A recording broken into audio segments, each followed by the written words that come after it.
Salut toi. Aujourd'hui, je vais te présenter la pièce d'équipement la plus sous-cotée en musculation. Non seulement elle permet de construire un physique impressionnant à elle toute seule, elle est très versatile, et la posséder pourrait suffire pour avoir un home gym fonctionnel, mais en plus, elle fait tout ça pour un prix dérisoire.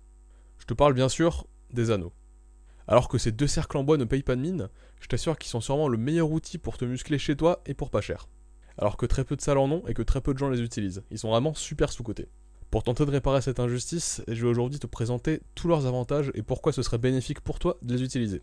On va d'abord voir ce qu'ils font mieux que le reste, puis les exercices qu'on peut faire dessus et quels muscles ils entraînent, quels anneaux acheter si tu te laisses séduire, comment les utiliser et les maîtriser, et les différentes utilisations qu'on peut en faire, c'est-à-dire tous les différents objectifs qui peuvent nous permettre d'accomplir.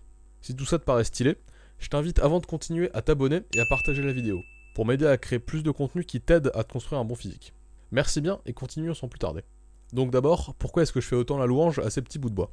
C'est parce qu'ils ont de nombreux avantages inégalés, dont je vais te faire la liste maintenant, et qu'on verra ensuite plus en détail. Ils permettent de faire un nombre très important d'exercices à eux tout seuls, qui permettent en gros d'entraîner tout le haut du corps. Ils sont très simples à installer, une fois que tu prends l'habitude en même pas 2 minutes c'est plié. Tu peux les utiliser n'importe où si tu trouves une barre ou un arbre, donc ils sont très versatiles. Tu peux les transporter facilement contrairement à par exemple des poids, et ils ont le luxe de t'offrir tout ça tout en étant vraiment pas cher. Pour une trentaine d'euros, ce qui est le prix moyen de bons anneaux, tu peux te constituer une home gym. Et ça se trouve facilement, il y en a à Decathlon par exemple. C'est même ceux que j'ai.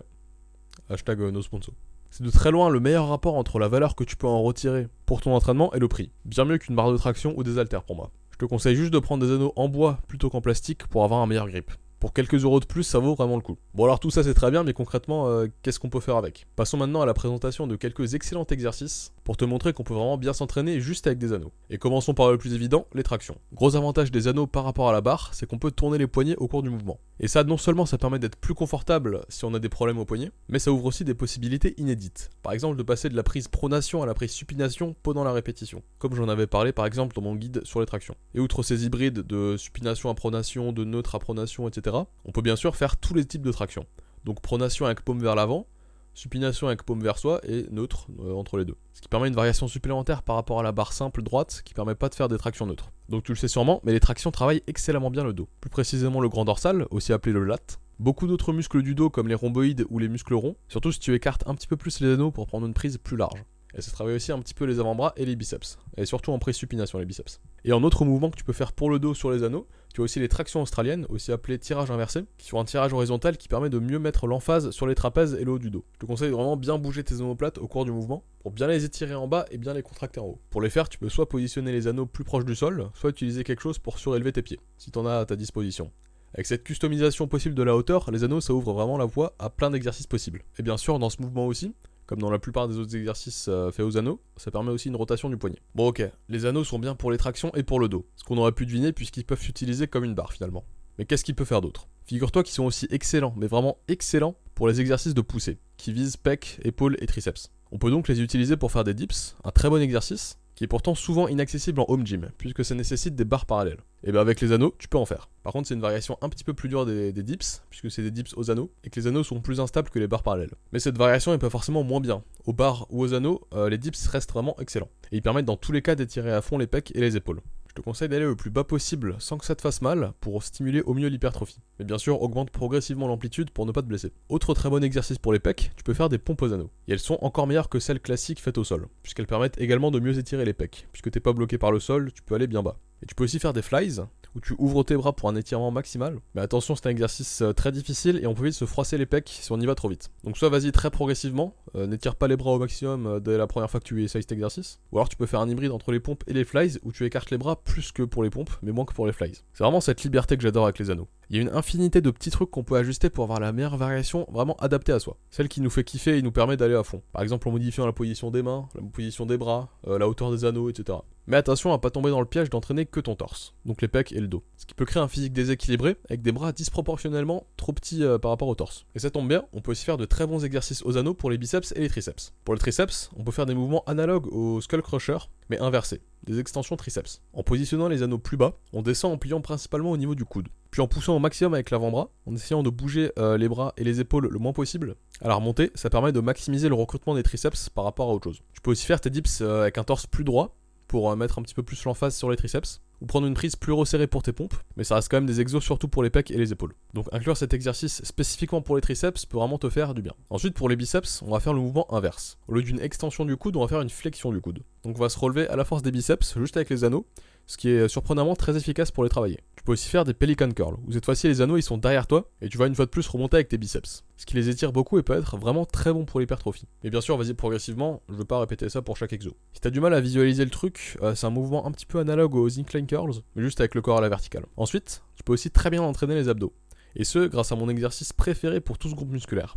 Les relevés de jambes, ou leg raise. Je les ai déjà présentés dans ma vidéo sur comment entraîner ses abdos. Mais en gros, il faut relever ses jambes, ou alors ses genoux dans un premier temps, quand on n'est pas encore assez fort. Et ce au maximum avec ses abdos, donc en pliant bien le torse. Puis ralentir la descente au maximum pour bien les étirer. L'exo a l'avantage de travailler le bas des abdos, qui est en général en retard par rapport au reste du muscle, donc c'est tout bénef. Tu peux aussi faire des L-sit, ce qui travaille de façon isométrique les abdos. C'est donc plus semblable au gainage, mais ça peut aider pour d'autres mouvements où on est rigide au niveau des abdos, comme les tractions par exemple. Tu peux aussi travailler l'arrière des épaules, qui est une zone souvent négligée. Et mon exo préféré pour ça, c'est les face pulls aux anneaux. Un très bon exercice pour lequel tu peux ajuster la difficulté en te rapprochant ou en t'éloignant. Plus ton corps est à l'horizontale, plus c'est difficile. Et ça travaille aussi la coiffe des rotateurs, un muscle interne de l'épaule, qu'il est très important de renforcer pour être plus résistant aux blessures. Et après, t'as aussi d'autres exercices plus exotiques. Tu pourrais techniquement trouver quelque chose aux anneaux pour n'importe quel muscle, mais il y a des exercices plus pratiques que d'autres. Par exemple, pour les ischio-jambiers, tu pourrais faire du leg curl en mettant tes pieds dans les anneaux. Et là, je t'ai déjà présenté une bonne liste d'exercices principaux, entre guillemets, qui devraient déjà te permettre de développer un haut du corps assez complet. Et si certains exercices sont trop durs ou trop faciles, tu peux aussi faire des variations plus simples ou plus dures. Par exemple, à l'aide d'élastiques ou en t'aidant du sol. Et si t'as besoin d'aide à ce propos, je te redirige vers mes vidéos guides pour les pompes ou les tractions. Tu as pu le remarquer, je parle ici des anneaux comme un outil pour prendre en muscle, donc pour l'hypertrophie. Donc ce qu'on cherche pour ça, c'est des exercices qu'on peut faire encore et encore sans abîmer les articulations, qu'on peut faire proche de l'échec musculaire sans trop de problèmes,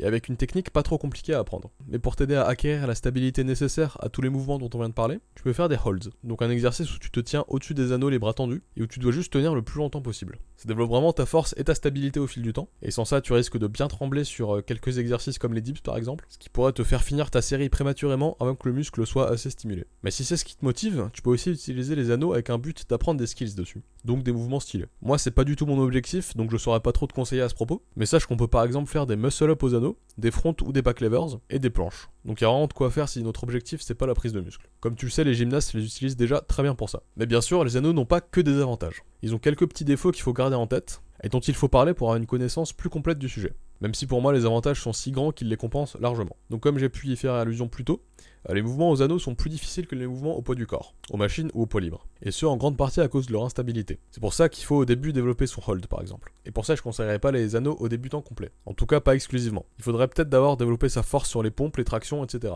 Donc des mouvements plus classiques entre guillemets avant de passer aux anneaux. Ensuite, ils sont pas indestructibles. Donc attention à pas trop les laisser dehors par exemple. Bon après je te dis ça mais les miens ils sont dehors depuis un an. Dans la pluie et la neige mais ils sont toujours solides. Mais techniquement c'est pas ouf, ils ont quelques marques d'usure et un jour ils pourraient peut-être se fissurer ou s'endommager. Donc si tu veux garder les tiens dans le meilleur état possible, range-les, ou au moins ne les laisse pas à l'extérieur après utilisation. Et ensuite, un problème un petit peu moins évitable, c'est l'usure que ça peut entraîner sur les articulations et les tissus si tu accumules le volume encore et encore de la même manière au fil du temps. Ça peut commencer à créer des douleurs, et si on continue comme ça sans rien changer, mener à des blessures. Pour éviter ça, il faut changer de temps en temps de variation. Par exemple, ne pas que faire des tractions en pronation, mais aussi en supination. Tu peux alterner de séance en séance, ou alors faire des périodes de quelques semaines de chacune par exemple. Mais les anneaux offrent forcément moins de variations possibles que toute une salle équipée, donc il faut faire attention à ce problème potentiel, et vraiment veiller à ne pas marteler les mêmes variations encore et encore. Surtout si certains exercices te font un petit peu mal. Mais c'est globalement tout pour les inconvénients. Et comme tu peux le voir, ils sont assez mineurs et évitables si on fait attention. Donc les anneaux restent vraiment excellents selon moi malgré ces petits handicaps. Et il faut pas que ces petits désagréments te découragent. Ils sont vraiment loin d'être inévitables. Moi-même je suis loin d'être un expert dessus, mais je peux largement les utiliser pour accomplir mes objectifs. Donc ici la prise de muscle. J'ai pas construit mon physique grâce à eux, mais je les utilise depuis plusieurs mois et c'est vraiment un plaisir. C'est vraiment une bonne addition à mon entraînement. Et enfin, tu peux utiliser les anneaux en synergie avec d'autres pièces d'équipement. Je peux par exemple les utiliser pour des variations de traction et de pompe, à côté d'un programme classique à la barre et aux haltères. Ou si t'as un home gym avec pas beaucoup d'équipement, tu peux faire d'autres exercices à côté, sur le sol ou avec des élastiques. Et quelque chose qui va magnifiquement bien avec les anneaux, c'est une ceinture de lest, qui permet de rajouter du poids pour les tractions, les dips, etc. Et c'est vraiment un game changer qui facilite la progression et qui t'évite de devoir faire au bout d'un moment des séries trop longues. Et en plus, soit tu peux utiliser une corde ou n'importe quoi d'autre, soit elles peuvent se trouver pour pas très cher. Et avec un peu d'imagination, tu peux utiliser tout et n'importe quoi pour mettre du poids avec. Et voilà pour cette présentation des anneaux. Deux bouts de bois qui peuvent te permettre de te muscler pour vraiment pas cher. On a vu les exercices que tu peux faire avec et les muscles que tu peux entraîner pour l'hypertrophie. Mais comme dit, tu peux aussi les utiliser pour d'autres objectifs, comme la recherche de skills ou pourquoi pas la recherche de force sur les tractions ou les dips par exemple. Leur seul angle mort ce serait les jambes, donc notamment les quadriceps, ce qui peut être un tant soit peu remédié avec des sissy squats et des pistol squats si on n'a pas de matos. Mais malgré ça, le reste de ton corps peut être entraîné presque exclusivement avec des anneaux pour un résultat magnifique. Si cette vidéo t'a été utile, n'hésite pas à t'abonner, mettre un like, poser tes questions en commentaire si t'en as, et partager la vidéo. Merci d'avoir regardé, c'était Soub, et à la prochaine.